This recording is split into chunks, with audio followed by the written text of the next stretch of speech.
समर्थ स्वामी भक्तांनो, स्वामींचे आजचे स्वामी बोधवचन कायम लक्षात ठेवा आणि आपल्या मनाला खूप बलवान आणि शक्तिशाली बनवा.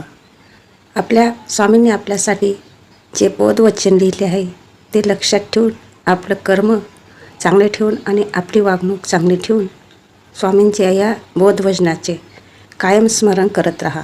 आपल्या स्वामींनी आपल्यास सांगितले आहे, भिवू नकोस, मी तुझ्या पाठीशी आहे. हे अभय वचन दिलेले आहे, याचे स्मरण करत राहा. स्वामी माझे चांगलेच करत आहेत. स्वामींच्या प्रेमाच्या शक्तीचे संरक्षण कवच माझ्या भोवती सतत आहे. या विश्वातील कोणतीही अशुभ शक्ती, नकारात्मक शक्ती मला स्पर्श करू शकत नाही.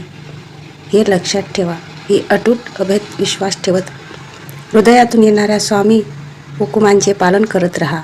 स्वामींना अनअपेक्षित आनंदी जीवनाची अभिषक्ती करायची आहे आणि सदैव आपल्यासोबत राहण्याची त्यांची इच्छा आहे. म्हणून स्वामी आपल्यासोबत आनंदी आणि आपल्यासोबत कायम सुखात दुःखात असतील याची जाणीव ठेवा आणि स्वामींना स्मरण करत राहा आणि आजचे स्वामीबोध आचरणात आणा. श्री स्वामी समर्थ.